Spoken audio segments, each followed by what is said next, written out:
Halo guys, selamat datang kembali di channel Mak Beb. Channelnya orang biasa, kontennya juga biasa, tapi pemirsanya yang luar biasa. Guys, hari ini sebenarnya aku bingung mau ngapain aja di video ini. Tapi ya daripada kita nggak punya kerjaan apa-apa di rumah, kita bikin video aja. Nah, hari ini aku ingin sekedar berbagi kebaikan.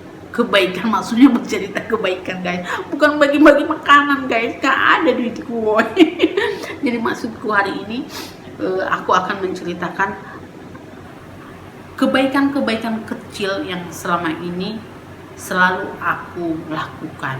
Jadi maksudnya ini bukan untuk pamer kebaikan, guys, tapi ya daripada kita mengeluh, kita menggosipi orang, kita mengkomeni status-status lambe-lambean yang tidak jelas gitu ya, mending kita berbagi hal-hal ataupun cerita-cerita yang positif gitu ya kan, guys.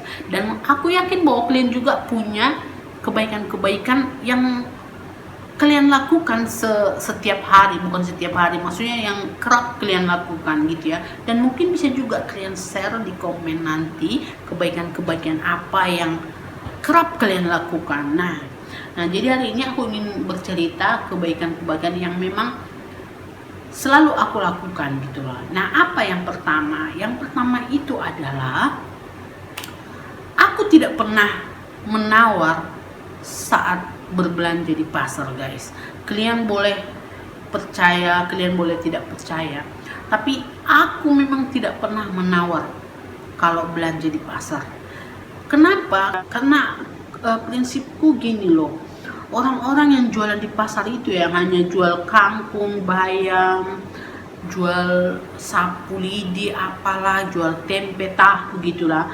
Aku melihat bahwa mereka itu ya bukan orang-orang yang kaya raya gitu loh. Jadi kalau kita menawar, padahal untung mereka itu juga kan mungkin cuma 1.000, cuma 2.000, lalu kita nawar, udah dijualnya 5.000, kita tawar lagi 4.000. Ya padahal mungkin untungnya hanya 1.000. Nah, walaupun dikasih, karena aku juga dulu, masa dulu pernah jualan, walaupun dikasih bukan berarti itu, karena orang sering berpikir, nggak apa-apa ditawar, buktinya kan dia masih kasih, berarti dia nggak say. Kalau orang jualan itu dia kasih bukan berarti karena dia itu masih untung. Aku juga dulu zaman dulu pernah jualan gitu loh. Kadang kalau kita dalam kondisi sulit, kepepet, misalnya kalau kami dulu, kalau orang jualan bilangnya buka dasar gitu ya. Belum buka dasar artinya belum ada yang membeli satu pun, itu artinya belum buka dasar itu dulu kalau orang pasar bilangnya gitu ya. Jadi ada juga penjual yang terpaksa mengasih ketika orang nawar walaupun dia rugi, hanya untuk menutupi kebutuhan, misalnya untuk bayar parkir, untuk bayar keamanan, untuk bayar kutipan tiap hari di pasar, karena itu kan tiap hari misalnya pasar itu kan selalu ada kutipan gitu loh.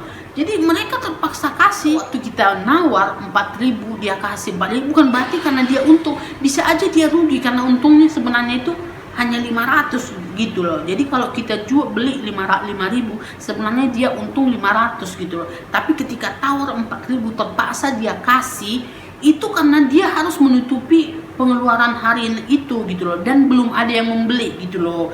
Jadi kalian jangan salah sangka ketika kalian menawar si penjualnya kasih berarti dia tetap untung, bukan, guys. Ada juga penjual yang terpaksa kasih walaupun rugi demi memikirkan kebutuhan-kebutuhan yang harus dia penuhi pada hari itu gitu, guys.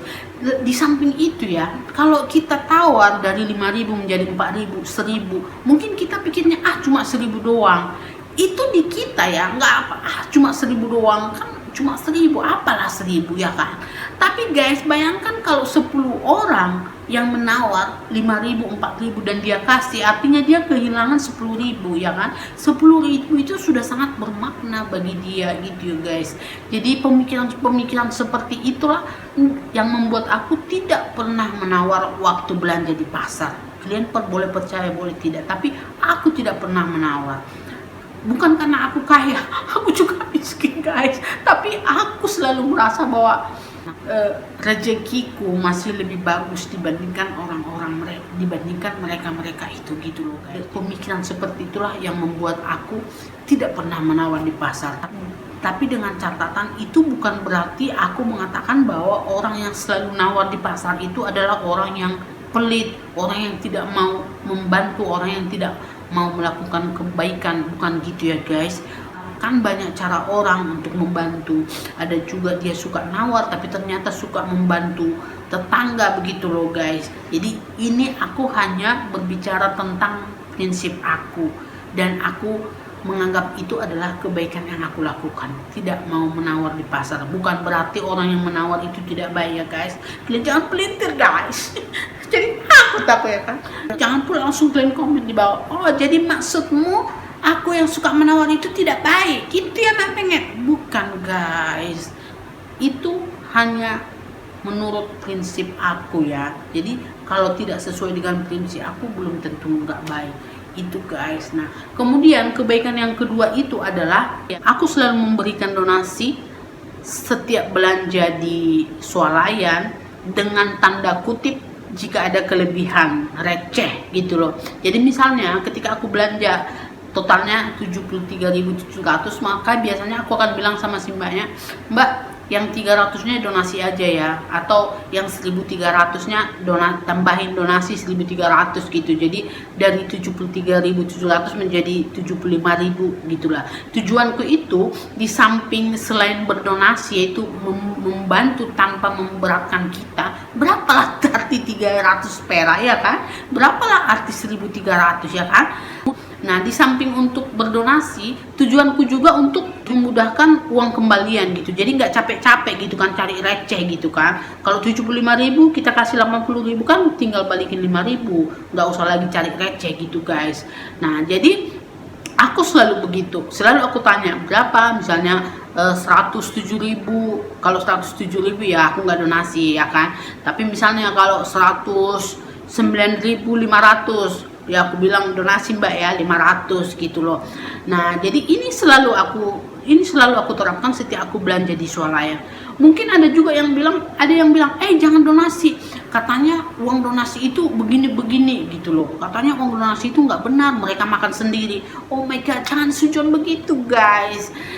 Kalaupun mereka menggunakan duit donasi kita itu untuk hal-hal yang ternyata tidak benar, itu dosa mereka, itu kan mereka yang tanggung, itu bukan urusan kita. Kalau prinsip aku, ketika aku memberi, maka niatku adalah untuk membantu gitu. Kalau mereka ternyata menyelewengkan itu, ya itu urusan mereka dengan Tuhan gitu. I'm sorry, itu bukan urusanku guys. Yang penting aku sudah punya niat baik mendonasi 300 perak ya kan. Kalau mereka mau menyelewengkan itu, ya silahkan, itu bukan urusan kita. Nah jadi itu guys, jadi kita nggak boleh sujon-sujon, kecuali sudah terbukti ya guys. Misalnya ada berita bahwa swalayan ini ternyata menggunakan donasi untuk begini-begini, tidak sesuai seperti yang dikatakan gitu, dan kemudian diadili, hasil pengadilan mengatakan bahwa swalayan ini dihukum karena telah menyelewengkan donasi. Nah kalau kita sudah tahu begitu, sudah sah secara hukum, sudah terbukti ada data ternyata itu diselewengkan, oke, maka kita jangan mendonasi lagi. Justru kita itu berdosa kalau sudah kita tahu itu donasi digunakan untuk hal yang tidak benar, tapi kita tetap menyumbang. Itu guys, ngerti gak sih? Aduh, susah ya aku jelaskan gitu ya. Jadi kita nggak boleh hanya modal kecurigaan gitu loh. Kalau jangan curiga, jangan negatif thinking, tetap aja kasih donasi.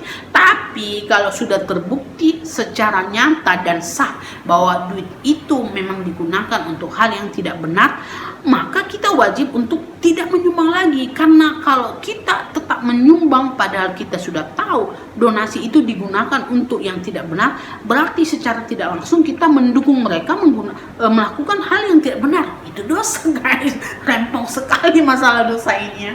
Jadi gitu guys, sebenarnya nggak rempong itulah. Jadi maksudnya ya kita memberikan dengan niat baik. Kalau niat baik kita diselewengkan terserah. Kalau niat baik kita ternyata sudah terbukti digunakan untuk hal lain, ya stop. Kita turut berdosa kalau kita ikut memberi gitu kok. Ya stop gitu guys. Itulah simpelnya ya. Nah itulah kebaikanku yang kedua.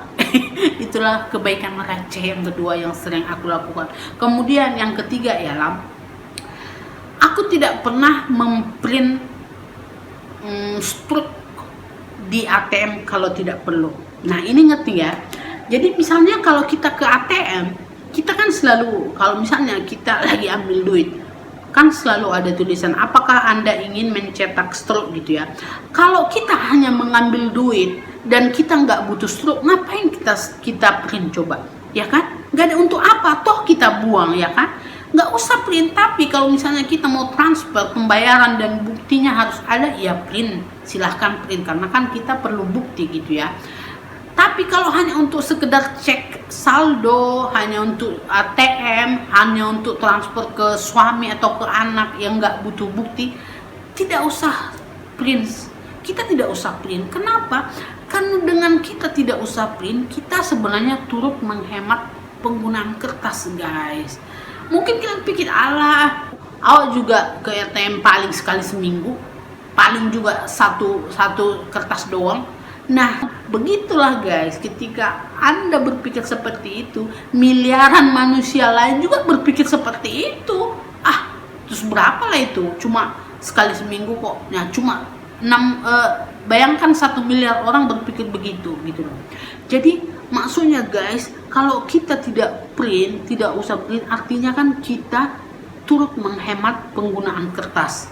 Kalau miliaran orang di dunia ini melakukan kayak gitu juga, bayangkan efeknya guys. Berapa kertas yang bisa kita hemat gitu guys.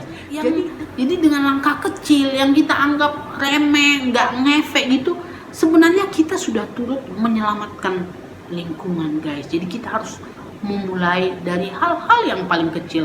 Itu adalah kebaikan yang ketiga yang selalu aku lakukan. Nah kemudian kebaikan yang keempat, aku selalu menyediakan receh-recehan khusus untuk yang membutuhkan. Jadi di rumah guys, aku selalu menyimpan receh-receh, mulai dari uang 100 perak, 200 perak, 500 gitu ya. Kalau 1000 enggak guys, kalau 1000 aku tetap simpan tapi untuk aku sendiri gitu ya. Nah jadi aku selalu mengumpulkan ini di rumah, dan ketika setiap aku keluar itu aku selalu ambil misalnya nih satu dompet gede gitu ya.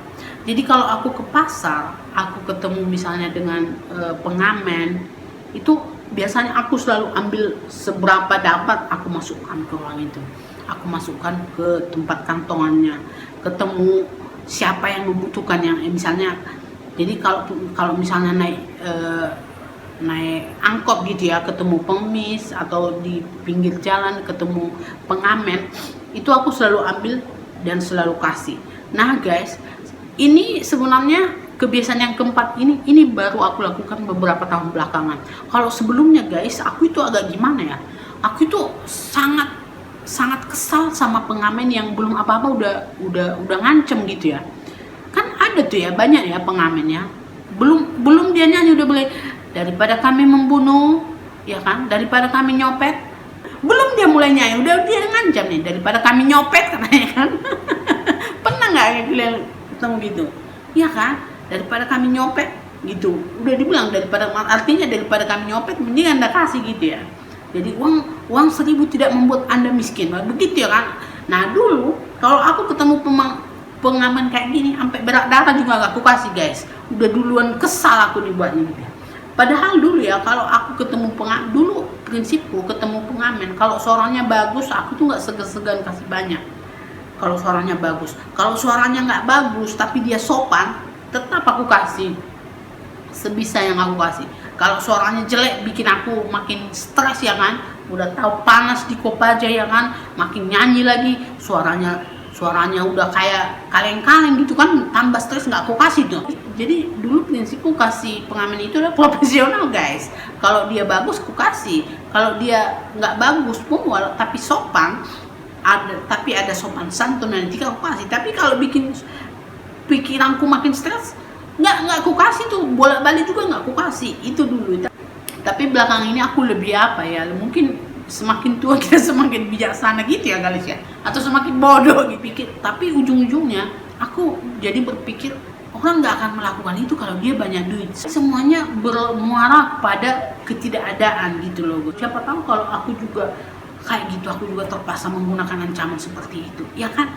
Ya aku berpikirnya jadi begitu. Nah sejak itu Aku nggak mau suaramu bagus, mau suaramu jelek, mau kau sopan, mau apa, itu selalu aku kasih, itu selalu aku kasih, dan sudah aku sediakan dari rumah. Jadi aku mau naik bus atau mau naik Kopaja, udah tahu mau naik ini, aku langsung ambil recehan, dan setiap pengamen yang datang itu aku kasih, mau suaranya bagus, suaranya jelek, sopan, kasar, atau selalu aku kasih. Cuma mungkin yang bedanya, kalau suaranya bagus biasanya aku kasih, aku tambahin kasih dengan uang 2 ribuan atau 5 ribuan gitu loh. Dan bahkan pernah aku kasih 20 ribu, padahal duitku nggak ada waktu itu lah ya, sok-sokan ya kan. Tapi ya memang begitu lah guys, kalau kau tersentuh, kau nggak peduli kau miskin atau enggak guys, hati kecilmu akan terdorong untuk mengasih gitu. Jadi itulah kebaikan yang keempat. Kebaikan yang kelima itu adalah guys, kemanapun aku pergi, aku selalu membawa makanan kering untuk kucing. Jadi setiap aku ketemu kucing di jalan, itu aku selalu kasih. Jadi aku selalu percaya bahwa ketika kita melakukan kebaikan, bukan hanya kepada manusia, tapi kepada seluruh makhluk yang hidup di dunia ini, maka alam akan selalu membalas kebaikan kita dengan caranya sendiri, ya kan. Kita nggak tahu cara Tuhan itu kan ajaib membalas kebaikan. Jadi kita nggak perlu mikir, aduh kalau aku nanti kasih kucing ini, emang dia bisa membalas kebaikan kita. Nggak usah gitu guys, serahkan saja kepada alam, biarlah mereka yang bekerja sama membalas kebaikan kita. Yang penting kita lakukan hal baik. Kalau kita tidak bisa melakukan kebaikan, setidaknya jangan menyakiti. Itu aku sering kasihan gitu ya, kalau lihat kucing-kucing itu di jalan tuh nggak ada salah, ditendang gitu apa gitu ya. Mereka itu percaya nggak guys, kucing-kucing, anjing-anjing atau apalah itu, semua makhluk hidup itu, mereka kecuali manusia itu, mereka itu hanya ingin makan doang guys. Mereka nggak minta apa-apa, mereka hanya ingin makan doang, bayangkan. Bukan kayak kita manusia ini ingin tas, ingin apa, ingin jalan-jalan, ingin punya ini, ingin punya rumah. Mereka nggak pengen itu guys. Kucing-kucing, anjing-anjing atau tikus-tikus atau apalah, mereka itu hanya ingin makan guys. Kalau mereka kenyang cukup, mereka nggak minta apa-apa gitu guys. Jadi kalau kalian nggak mampu memberikan seperti itu, biarkanlah mereka hidup dengan cara mereka sendiri, jangan melukainya. Oke guys, itulah kalau aku sudah ngomong tentang kucing, aku jadi pengen nangis. Aku sensitif sekali soal kucing ini guys. Mungkin karena aku ini penyayang kucing ya guys. Oke guys, jadi ya begitu, itulah dulu kebaikan-kebaikan kecil yang selalu aku lakukan di keseharianku. Ini nggak seberapa, tapi aku percaya Tuhan tidak melihat besar kecilnya bantuan kita, besar kecilnya kebaikan kita, tapi dari keikhlasan gitu. Jadi kita jangan berapa lah nyumbang donasi, si Anu aja nyumbang 100 juta. Jangan rendah diri gitu loh. Jangan merasa nggak ada pahalanya ketika kita menyumbang dengan yang receh gitu loh guys. Kita nggak tahu kan, siapa tahu orang sana menyumbang 100 juta demi pencitraan, kita menyumbang 300 perak karena dengan keikhlasan gitu loh. Kita nggak tahu kan, biarlah Tuhan yang mengasihi, yang penting kita lakukan kebaikan. Oke guys, jadi begitulah dulu pamer kebaikan hari ini.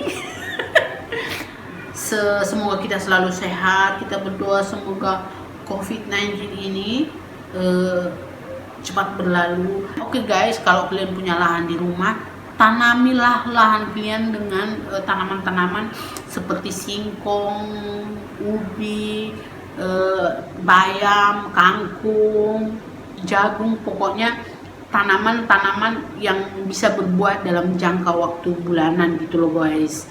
Jangan pula kau tanam durian ya kan, 10 tahun baru berbuah itu guys. Karena kenapa aku bilang tanaman seperti itu, karena kita nggak tahu guys, kita nggak tahu bagaimana akhir COVID-19 ini. Bayangkan kalau sampai akhir tahun ini nggak berakhir juga, terus kita nggak punya penghasilan, kita mau makan dari mana ya kan. Terus kalau semua ini seperti ini, apa mencukupi bahan pangan kalau kita tidak import atau apa gitu ya.